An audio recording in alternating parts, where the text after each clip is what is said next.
नमस्कार। सरल ज्ञान चैनल में आप सभी का स्वागत है। दोस्तों, महाभारत का युद्ध समाप्त हो चुका था, लेकिन एक माँ की पीड़ा अभी बाकी थी। गांधारी द्वारका में श्री कृष्ण से मिलने पहुंची।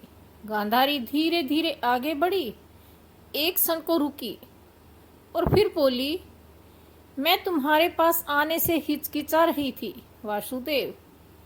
कृष्ण जी हल्की मुस्कान के साथ बोले, क्यों माते, मेरे द्वार पर तो सदा से सबके लिए खुले रहते हैं। यदि कोई मुझे पुकारे तो मैं उसी क्षण उसके पास पहुंच जाता हूं। फिर आप क्यों संकोच कर रही थी? गांधारी बोली, क्योंकि जब मैं तुमसे अंतिम बार मिली थी तब मेरे भीतर क्रोध की आग धधक रही थी। मैंने होश खोकर ना जाने तुम्हें क्या क्या कह दिया था, यहाँ तक कि तुम्हें श्राप भी दे दिया। और फिर उसी श्राप की आग में मैं खुद धीरे धीरे जलती रही। श्री कृष्ण जी शांत स्वभाव से बोले, आपने जो कहा वह एक माँ की पीड़ा थी माते। माँ कुछ कड़वा भी कहे तो उसमें भी ममता होती है। आपके शब्दों में जो गुस्सा था, जो श्राप था, बल्कि दुख था। मैंने वो श्राप आदर के साथ स्वीकार किया, लेकिन माते आपने अब तक यह नहीं बताया कि अब क्यों आई हैं। गांधारी की आंखें भर आई। वह बोली, लेकिन आज मैं नाराज नहीं हूँ वासुदेव। आज मैं एक सवाल लेकर आई हूँ। पहले वचन दो कि जो भी सच होगा वही कहोगे। श्री कृष्ण ने शीश झुकाकर कहा, आप पूछिए माते। यदि मुझे उसका उत्तर पता होगा तो मैं अवश्य बताऊंगा। गांधारी बोली, किस बात का मान नहीं है मुझे? यदि तुम अंतर्यामी ना होते तो मैं तुम्हारे पास अपने कष्ट ही क्यों करती? कृष्ण बोले, तो फिर पूछिए ना माते, किस उत्तर की प्रतीक्षा कर रही हैं? आप क्या जानना चाहती हैं मुझसे? गांधारी बोली, वासुदेव मैं ये जानना चाहती हूँ कि कुंती की आंखें से बहते आंसुओं का कारण क्या है। मैं उसके दुख को समझना चाहती हूँ। आज उसने मुझसे कहा कि उसके आंसू खुशी के हैं, लेकिन मैं उसकी आंखों में झांक कर नहीं देख सकती। फिर भी जब उसके आंसू मेरे हाथ पर गिरे तो मुझे उनका दर्द महसूस हुआ। मैं जानती हूँ खुशी के आंसू कभी इतने नहीं जलते कि किसी और का हृदय भी पीड़ा से भर उठे, लेकिन उसके आंसू इतने गर्म थे कि मुझे ऐसा लगा जैसे मेरा पूरा शरीर जल रहा हो। उसके मन में जरूर कोई गहरी पीड़ा छिपी है जो उसने किसी को नहीं बताई। कृपया बताइए वासुदेव, क्या है कुंती का वह दुख? किस बात ने उसकी आत्मा को इतना तोड़ दिया?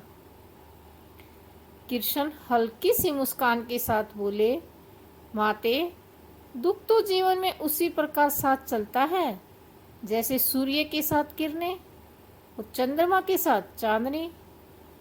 दुख और जीवन तो एक ही बंधन के दो नाम हैं। माते जब तक शरीर में प्राण रहते हैं तब तक जीवन में दुख भी रहता है और सुख भी रहता है। दुख से तो उसी समय छुटकारा मिलता है जब स्वयं जीवन में से ही छुटकारा मिल जाए। गांधारी बोली, उसे किस बात का दुख है वासुदेव? यदि यह आंसू मेरी आंखों में होते तो कोई आश्चर्य न होता। मैंने तो एक एक करके अपने 100 पुत्रों को खो दिया। मेरा सारा जीवन आंसुओं में डूब चुका है, परंतु कुंती ने तो कुछ भी नहीं खोआ। सारा संसार जानता है कि उसके 5 पुत्र जीवित हैं। कृष्ण बोले, सारा संसार यह अवश्य जानता है कि उनके 5 पुत्र जीवित हैं, क्योंकि सारा संसार ये समझता है कि उनके केवल 5 ही पुत्र थे। किंतु माते, जो संसार समझता है, क्या वही सत्य है? गांधारी बोली, तो क्या तुम यह कहना चाहते हो मधुसूदन कि यह सत्य नहीं है कि किंतु के 5 पुत्र जीवित हैं? कृष्ण बोले, नहीं माते,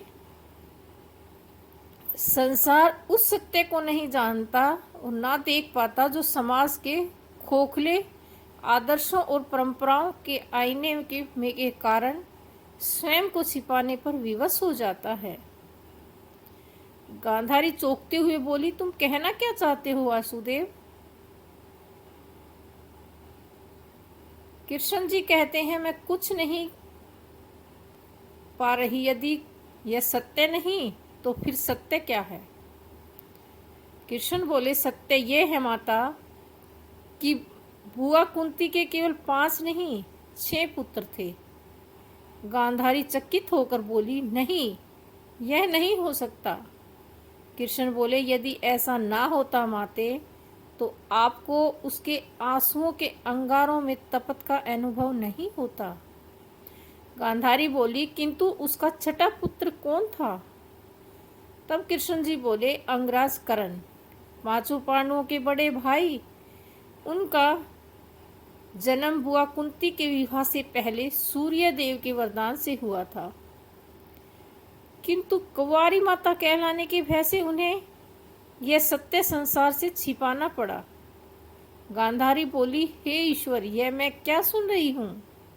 हमारा कर्ण कुंती पुत्र था, तो कुंती ने बताया क्यों नहीं? यदि वह केवल मुझे ही बता देती तो ईश्वर की सौगंध यह युद्ध न होता। कृष्ण बोले, लोग यदि शब्द का प्रयोग बड़ी निर्दलता से करते हैं माते। लोग कहते हैं, यदि ऐसा ना हुआ होता तो ऐसा हो जाता, और यदि ऐसा ना हो जाता तो वैसा हो जाता। किंतु लोग ये नहीं जानते कि यदि शब्द हैं, हाथ इतने छोटे होते हैं कि वह भाग्य की लेखनी होती है और नियति के पास भी नहीं पहुंच सकते। उसे रोकना तो बहुत दूर की बात है। माते, होनी और नियति ने यह निर्णय पहले ही कर लिया था कि महाभारत का युद्ध होगा, इसलिए कोई भी यदि इस युद्ध को नहीं रोक सकता था। माता गांधारी बोली, तुम ठीक कह रहे हो वासुदेव, हम युद्ध को नहीं रोक सकते थे। तो दोस्तों, क्या आप जानते हैं कि अगर कुंती ने कर्ण का सत्य पहले से बता दिया होता तो क्या महाभारत का युद्ध टल सकता था, या फिर होनी और भाग्य को कोई नहीं टाल सकता? अपनी राय कमेंट बॉक्स में हमें अवश्य बताएं, और वीडियो अच्छा लगे तो वीडियो को लाइक करें और अपने मित्रों परिवारों के साथ शेयर करें। और ऐसे ही अनसुने और अनजाने रहस्यों के लिए चैनल को सब्सक्राइब करना ना भूलें। बेल घंटी को प्रेस अवश्य करें ताकि आने वाली वीडियो के नोटिफिकेशन सबसे पहले आपके पास पहुंचे। तो आज बस इतना ही। कल फिर किसी रहस्यमय कहानी के साथ हाजिर होंगे। तब तक के लिए हमें आज्ञा दीजिए। नमस्कार।